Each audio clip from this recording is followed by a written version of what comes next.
گھر کے اندر یعنی میرے گھر کے اندر یہ وہ شیلز ہیں جو گھر کے باہر ہیں اس کا ہمیں کوئی اندازہ نہیں. وہ ساری سڑک کے اوپر ساری رات صبح تک, اور ابھی جب میں آپ سے بات کر رہا ہوں پھر شیلنگ ہو رہی ہے, پھر ایک اور حملہ ہو گیا. تو میں اپنی قوم کے سامنے ایک سوال رکھنا چاہتا ہوں کہ یہ کون سا میں نے اتنا بڑا جرم کیا تھا کہ میرے گھر کے اوپر حملہ, کبھی کسی پولیٹیکل لیڈر کے گھر کے اوپر اس طرح شیلنگ نہیں ہوئی.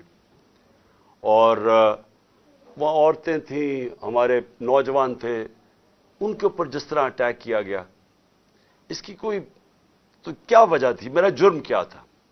جرم یہ تھا, ذرا میں آپ چاہتا ہوں غور سے سنیں میرا جرم کیا تھا. ایک کیس لگا ہوتا ہے توشہ خانہ کا, جو توشہ خانہ کا کیس میرے اوپر ایک الزام لگایا گیا, اور شکر ہے اللہ کا کہ وہ الحق ہے, وہ توشہ خانہ کا سب کے سامنے اب ریکارڈ آ گیا. میں چیلنج کرتا ہوں کہ جب یہ کیس سنا جائے گا, اگر کسی نے ساری چیزیں جائز طریقے سے, یعنی جائز طریقے سے, توشہ خانہ کا مطلب ہوتا ہے کہ جو آپ پریزنٹ آپ کو جب گفٹس ملتی ہیں تو ان میں سے جو آپ رکھنا چاہتے ہیں ایک قیمت ادا کر کے لے لیتے ہیں, وہ آپ کی پراپرٹی بن جاتی ہے. یہ توشہ خانہ ہے, اور یہ 70 سال سے یہی ہے. اور یہ جو کہتے ہیں کہ وہ اچھا جی وہ آپ کو کوئی بڑا تحفہ ملا تھا, اسٹیٹ گفٹ, جو آپ چیز خریدتے نہیں ہے توشہ خانہ کی, وہ آکشن ہو جاتی ہیں, وہ کوئی عجائب گھر میں نہیں رکھی جاتی. تو میرے اوپر پورا انہوں نے میڈیا ٹرائل چلوایا, اسی کے اوپر کیس کر دیے, اور اب اللہ کا کرم ہے کہ ان ساری چیزیں ان کی سامنے آ گئی ہیں. اور ابھی آپ کو پتہ چلے گا جب وہ دیکھیں گے کہ انہوں نے چوری کی ہے توشہ خانہ سے, اور انشاءاللہ وہ سامنے آ جائے گا. اب توشہ خانہ کا کیس لگا F8 کی کچہری میں. F8 کی کچہری میں 2 دفعہ بم دھماکے ہو چکے ہیں. وہ اس کو آپ کی جو سیکیورٹی ہے وہ پروٹیکٹ ہی نہیں کر سکتے. وہ جگہ ایسی ہے کہ وہاں وکیل بھی شہید ہوئے, وہاں ججز بھی شہید ہوئے, ادھر ہی جب 2 دفعہ دہشت گردی ہوئی. تو جب وہاں اس کو پروٹیکٹ کر ہی نہیں سکتے, اور خود انٹیریئر منسٹر کہہ رہا ہے کہ میری جان خطرے میں ہے, انٹیریئر منسٹری کہہ رہی ہے کہ میری جان کو خطرہ ہے. ایک میرے اوپر حملہ ہو چکا ہے. مجھے پتا ہے کہ جو لوگ آج بیٹھے ہوئے ہیں یہ اقتدار میں, جو شہباز شریف اور رانا ثناء اللہ, یہی انہوں نے ہی پہلا میرے اوپر کیا تھا, اور ایک اور ایجنسیز کے آدمی نے. اب وہی پاور میں بیٹھے ہیں, خطرہ ان سے ہے. تو میں ایک چیز مانگی کہ مجھے سیکیورٹی دیں ادھر جانے کے لیے, اور اگر سیکیورٹی نہیں دے سکتے تو میرا ادھر کر دیں کیس جدھر مجھے سیکیورٹی ملتی ہے. جب سے میری ٹانگ ٹھیک ہوئی ہے, میں 2 دفعہ ایک لاہور ہائی کورٹ گیا اور ایک اسلام آباد, کوئی سیکیورٹی نہیں تھی, کوئی پروٹیکشن نہیں تھی. اور پھر میں واضح کر دوں کہ یہ انپریسیڈنٹڈ ہے کہ ایک ایکس پرائم منسٹر کو قاتلانہ حملہ ہوتا ہے, اس کے بعد اس کو سیکیورٹی نہیں ملتی. اس کے لیے اس وجہ سے ہم نے عدالت میں گئے ہوئے ہیں کہ ہمیں سیکیورٹی دو, اور اس جج نے میرے اوپر وارنٹ نکال دیے.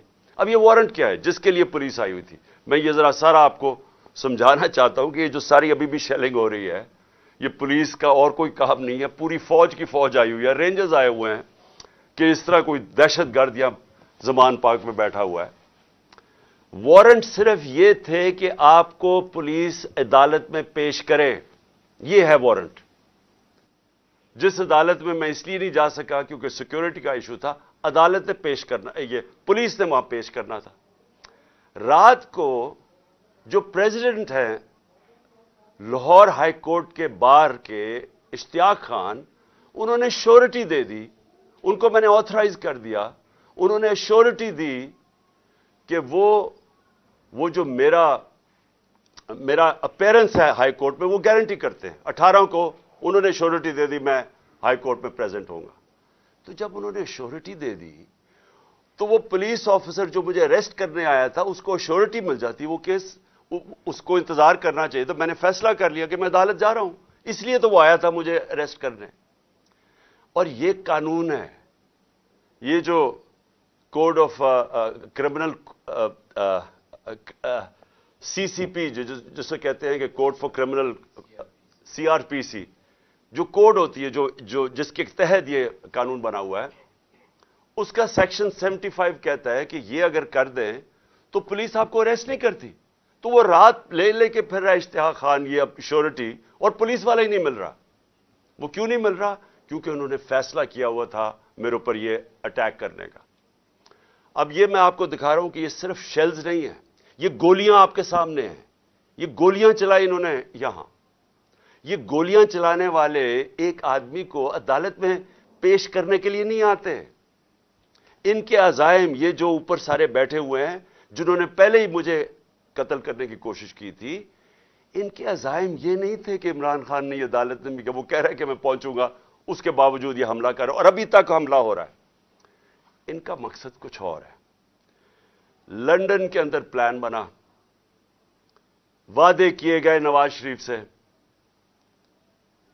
وعدہ یہ کیا گیا کہ اگر ہمیں بیک کریں گے تو میں آپ کو یہ کر کے دوں گا, جس میں عمران خان کو جیل میں ڈالوں گا, پی ٹی آئی کو ختم کروں گا, نواز شریف کو سارے کیسز ختم کروں گا.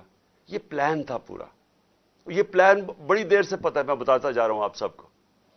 اس پلان کے تحت یہ گیم چل رہی تھی. کیوں میرے ورکرز اس طرح, جس طرح انہوں نے یہ دفاع کیا زبان پاک کی, میں تو کیا ان کو 2 دفعہ کہا, میں نے کہا دیکھو یہ میں کوئی انتشار نہیں چاہتا, میں چاہتا ہوں میں چلا جاتا ہوں, بیگ میرا پیک تھا. لیکن سارے کارکنوں کا کیا مسئلہ تھا؟ ان کو پتا تھا کہ جب سے ہماری حکومت گئی ہے ہمارے لوگوں کو تشدد کیا گیا جیل میں. کسٹوڈیل ٹارچر کہتے ہیں اس کو. جیل کے اندر تشدد کیا گیا. اعظم سواتی, شہباز گل, ہمیں پتہ ہے ارشد شریف سے کیا ہوا, ہمیں پتہ ہے سوشل میڈیا کے لڑکوں سے کیا ہوا, اور ہمیں پتہ ہے کہ وہ درویش, وہ جو اسپیشل انسان تھا جس کے پاس پیار کے علاوہ کچھ تھا ہی نہیں, ذل شاہ سے کس طرح انہوں نے اٹھایا اور اسے تشدد کر کے قتل کر کے سڑک پہ پھینک گئے.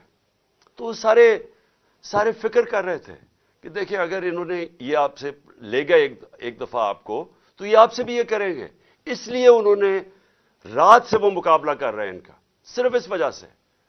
سو میں آج یہ پوچھنا چاہتا ہوں, میں وہ جو اپنے آپ کو نیوٹرل کہتے ہیں ان سے پوچھنا چاہتا ہوں کہ مجھے یہ بتائیں کہ رینجرز کو بھیجنے کا کیا کام تھا؟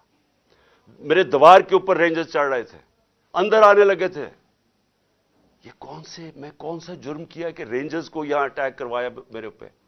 اور جب رینجرز اور ہمارے لوگوں کا آمنا سامنا ہوگا تو کیا کوئی قوم سمجھے گی کہ ہماری اسٹیبلشمنٹ نیوٹرل ہے؟ اور کیا یہ کرنا چاہیے کہ رینجرز یعنی فوج کو اور عوام کا آمنا سامنا کروانا چاہیے؟ جب ٹی ایل پی آ رہی تھی اسلام آباد کی طرف تو مجھے تب آرمی چیف نے کہا تھا کہ ہم بالکل فوج کو سیولینز کے سامنے نہیں لے کے آئیں گے. تو اب کیوں آ رہی ہے؟ کیا وجہ ہے؟ کون سا جرم ہے؟ کیا جرم کیا میں نے؟ اور کیا وجہ ہے کہ اس طرح کی بے دردی سے, جس طرح کا ابھی تک سب کو یہ جو شیلز مارے گئے ہیں, گولیاں چلائی گئی ہیں, یعنی یہ کیا جمہوریت ہے؟ کیا ہم نے کبھی ہمارے 3.5 سال میں کبھی کسی کے اوپر 3 لانگ مارچز دی, پروٹیسٹ تھے, کیا ہم نے کبھی کسی کے اوپر یہ کیا؟ تو یہ کیا وجہ ہے؟ اس کے پیچھے کیا ہے؟ ہم سب سوال پوچھ رہے ہیں, ہم سب حیران ہیں کہ اس سب کا مقصد کیا ہے؟ چاہتے کیا ہے؟ کیا یہ وہ ساری وہی ایک تسلسل ہے کہ کسی طرح تحریک انصاف کو دیوار سے لگاؤ, لیکن اس سے بھی زیادہ عمران خان کو مائنس کرو بیچ میں سے, اس لیے پکڑنے آئے تھے؟ اور دیکھیں, میں آج اپنی ساری قوم کے سامنے کہہ رہا ہوں کہ دیکھیں, میں نے پوری کوشش کی ہے جب سے میری گورنمنٹ گرائی گئی ہے کہ کوئی میری وجہ سے اس ملک میں انتشار نہ ہو. ہم نے سارے پرامن 70 جلسے کیے, سب پرامن. جب کوئی انتشار کا وقت آتا تھا, جب انہوں نے اسی طرح ہمارے اوپر ظلم کیا 25 مئی کو پچھلے سال, میں نے کینسل کیا, میں نے اس کو ختم کر دیا دھرنے کو, کیونکہ مجھے ڈر تھا کہ اب انتشار کی طرف جا رہا ہے. اس کے بعد 26 نومبر لاکھوں لوگ جمع تھے وہاں اس وقت پنڈی میں. ہمارا پلان تھا اسلام آباد میں جا کے دھرنا دینا, لیکن جب میں نے ماحول دیکھا جو انہوں نے 30,000 پولیس جمع کی ہوئی تھی, تو مجھے پتا تھا پھر یہ تو جان کے چاہ رہے کوئی کلیش ہو, تو میں نے وہ کینسل کر دیا.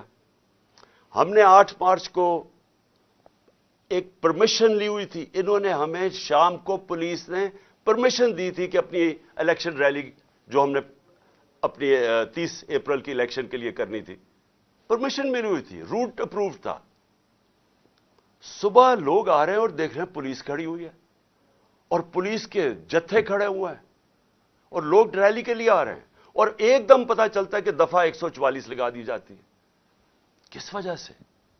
الیکشن جب ڈیٹ اناؤنس ہو جائے, آپ الیکشن ریلی کے خلاف دفعہ 144 کیسے کر سکتے ہیں؟ وہ بھی کیئر ٹیکر گورنمنٹ. اور اس کے بعد شیلنگ شروع ہو جاتی ہے, جس طرح اب آتے ساتھ اس شیلنگ, ڈرانا, دھمکانا, مارنا, اور اس میں ضلع شاہ کا جس طرح قتل کیا گیا.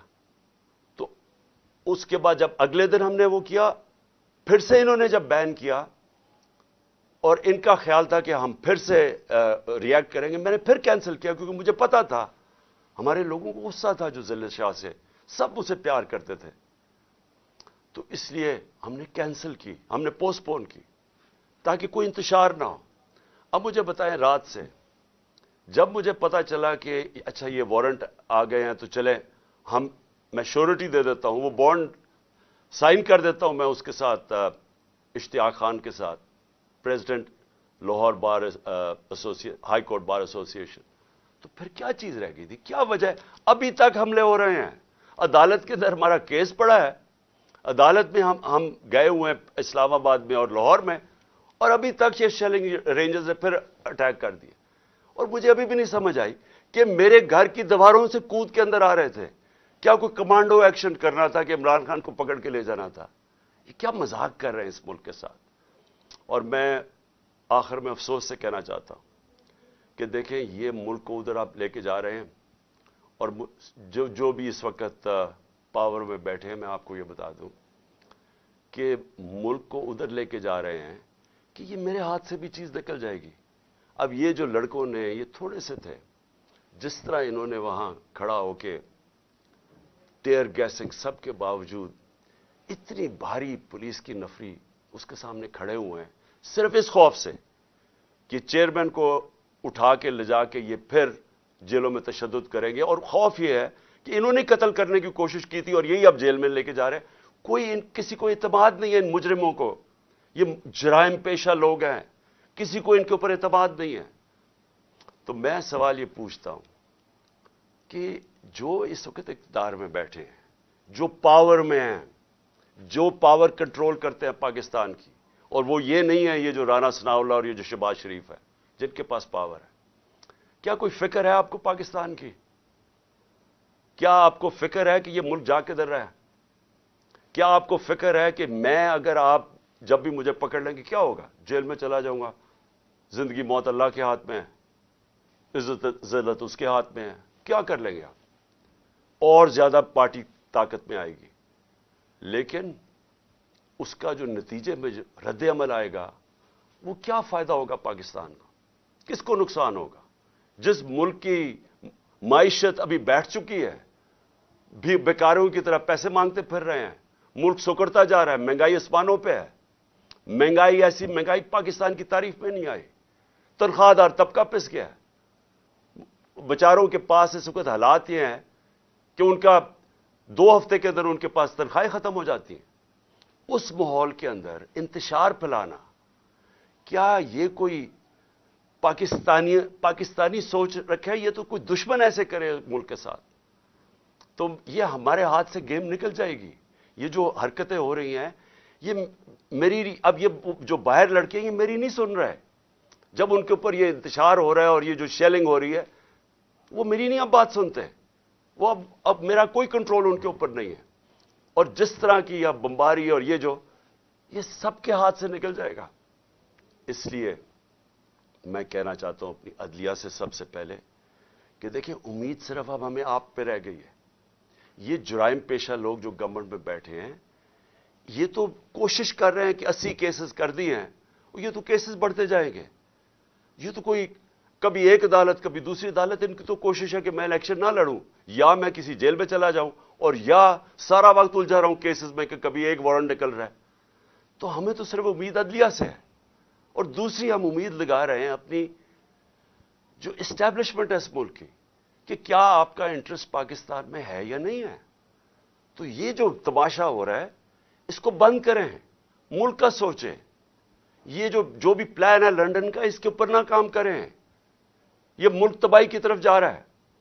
اور میری اپیل ہے آپ سب سے کہ اب اس ملک کا سوچیں. آپ جن کا جینا مرنا اس ملک میں ہے, ہمارے تو کوئی باہر نہیں جانا, میں تو کوئی لنڈن نہیں جانا جس طرح یہ سارا ٹبر اٹھ کے چلا جاتا ہے یا دوسرا اٹھ کے وہ باہر چلا جاتا ہے. ان کی تو باہر پراپرٹیز اربوں ڈالر ہیں, ہمارا تو جینا مرنا یہاں ہے.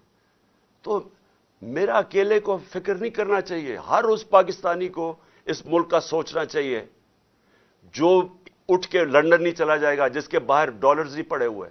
ان سب کو سوچنا چاہیے کہ ملک جا کس طرف رہا ہے. اور اپنی عوام کو آخر میں آپ کو کہنا چاہتا ہوں, میں پھر سے آپ کو کہنا چاہتا ہوں, میں پکڑا جاؤں, جیل میں بھی چلا جاؤں, جو بھی مجھے ہو جائے, آپ نے یہ جو حقیقی آزادی کی ہماری تحریک ہے, آپ نے سب نے اس میں شرکت کرنی ہے. کیونکہ غلام قوم کا کوئی مستقبل نہیں ہوتا. یہ جو ایک چھوٹا سا طبقہ اوپر حاوی ہوا ہے, قانون کے وہ اوپر بیٹھا ہے, ہر قسم کا ظلم کرتا ہے لوگوں پہ, خوف کے اوپر ملک چلاتا ہے, سارے ملک کے وسائل کے اوپر قبضہ کر کے بیٹھا ہوا ہے, یہاں سے پیسہ چوری کرتا ہے, ہنڈی والے سے باہر بھجوا دیتا ہے. ملک کا ساری چوری کا پیسہ آج ان کے بڑے بڑے بینک اکاؤنٹس اور لنڈن اور باہر مغربی کیپٹلز میں ان کا پیسہ پڑا ہے. صرف دبئی کے اندر 20,000 پاکستانیوں نے, یہ ابھی بلومبرگ کی رپورٹ ہے, 20,000 پاکستانیوں کا دبئی میں $10.4 ارب پڑا ہوا ہے. تو ملک کیسے آگے جا سکتا ہے اگر یہ ان لوگوں کے ہاتھ میں ملک رہے گا. اس لیے میں قوم کو آج کہہ رہا ہوں کہ آپ نے پوری طرح اس حقیقی آزادی کی جہاد میں شرکت کرنی ہے. پاکستان زندہ باد.